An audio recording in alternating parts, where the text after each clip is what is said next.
my longtime friend and the heart and soul of this institution, Shri Bansal.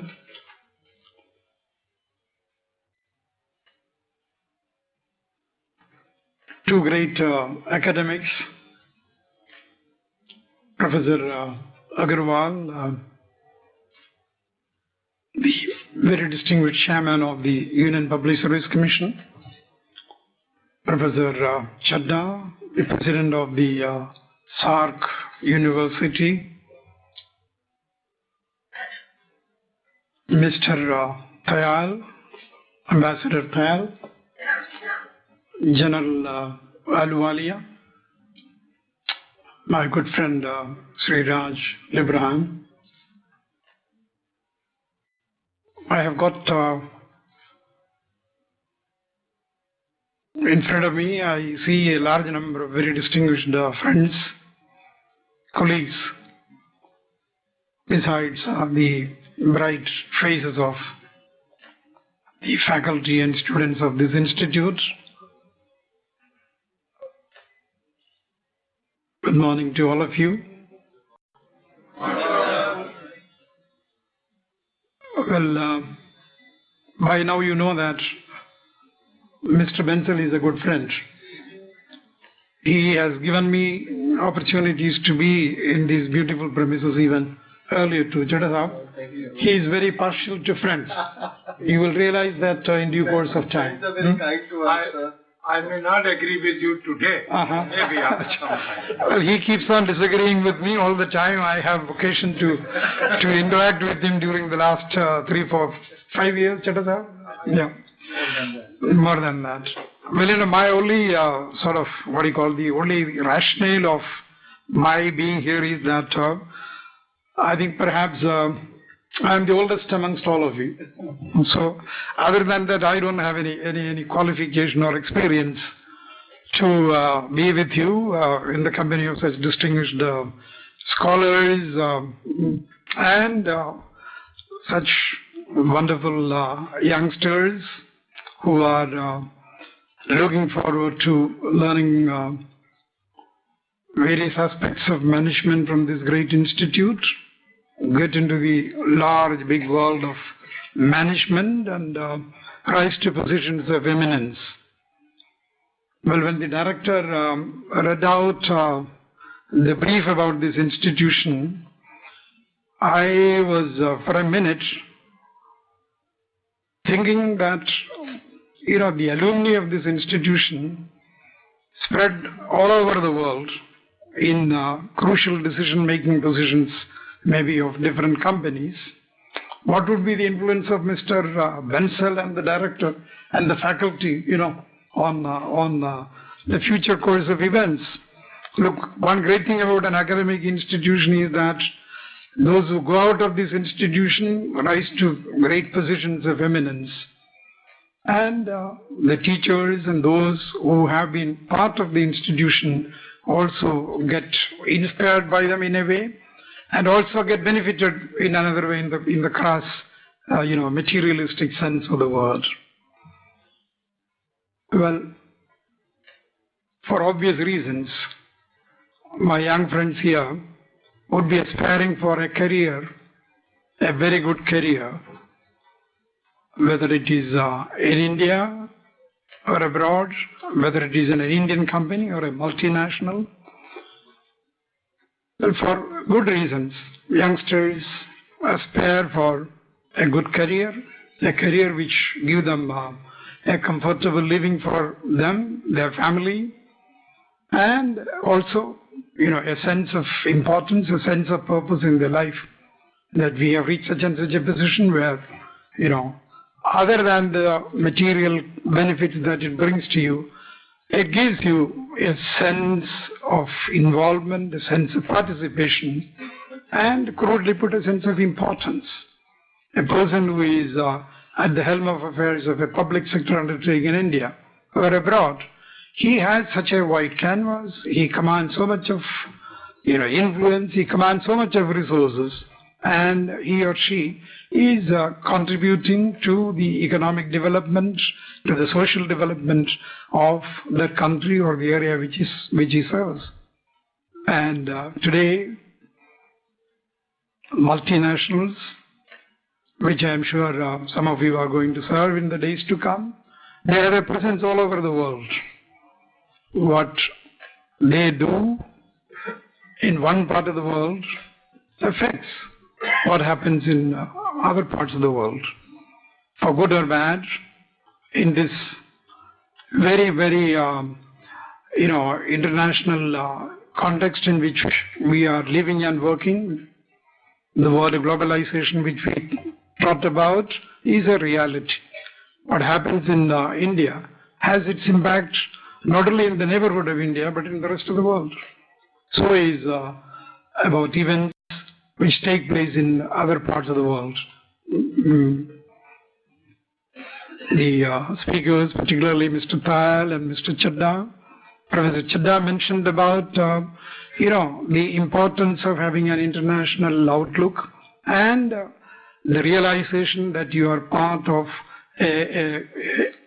really, it's a one world when it comes to industry, commerce, international relations. We are getting more and more integrated. It's a globalized village in the true sense of the term.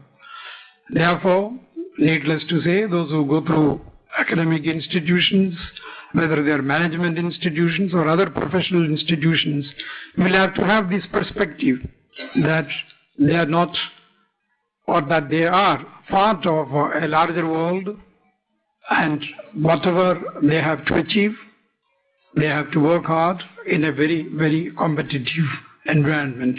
That also has been said.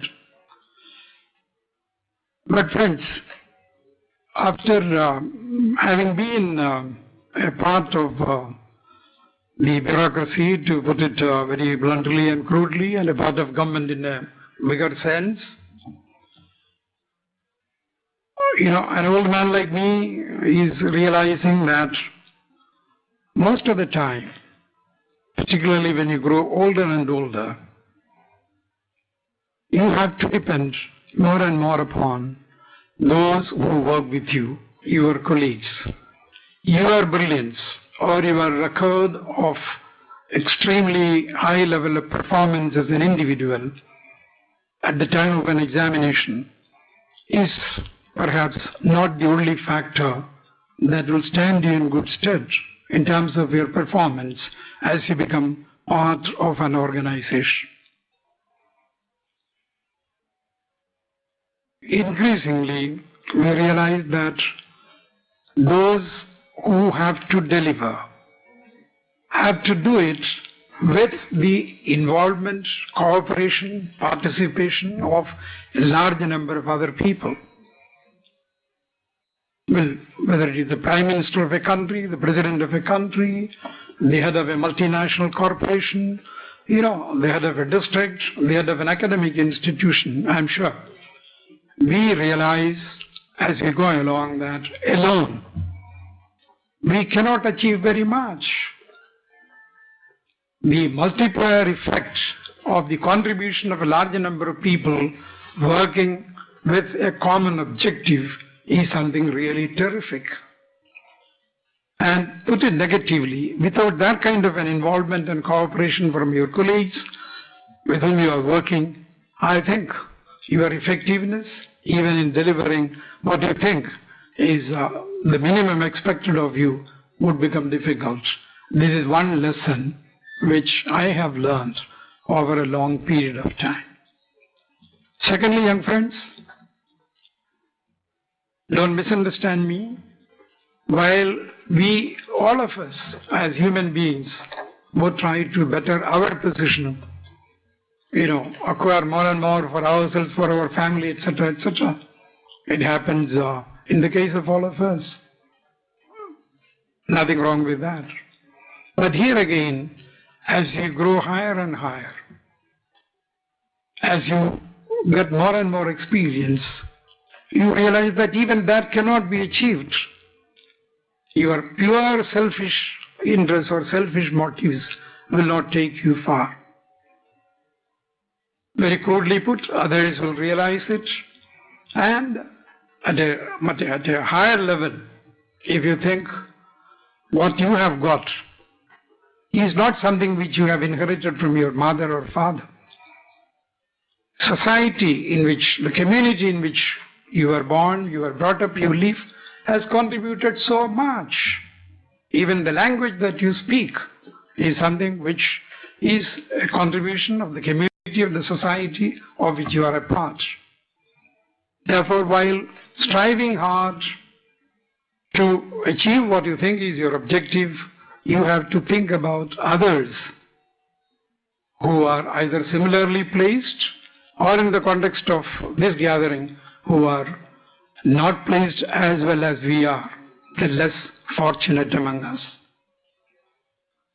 But countries are realizing it, companies are realizing it. What is this great talk about corporate social responsibility? General Ahluwalia knows it very well. There was a time when companies were expected to satisfy the shareholders. Their objective, company's objective, I was told, was to see that maximization of the profits of the shareholders. You are accountable only to the shareholders. Do you believe in that any longer? I don't think so. We are not talking in terms of only the shareholders. We have now started talking about the stakeholders. So this again, to my mind, a welcome realization of the fact that even companies, corporates, have to realize the responsibility that they have to the community, to the society, to the area where they belong, of which they are a part. Many of you, when you join companies or corporates, would come to realize over a period of time what motivates companies, what motivates those who are working for the companies, and that motivation has got to be on a sustainable basis. Well, 2,000, 3,000 rupees hike in salary may induce one professional to leave one company and join the other one. These are all day-to-day occurrences. But if your motivation has got to be on a sustained basis, I think you have to think about something which is socially relevant, something which gives you a satisfaction at the end of the day. And it is because of that long-term objective that students who start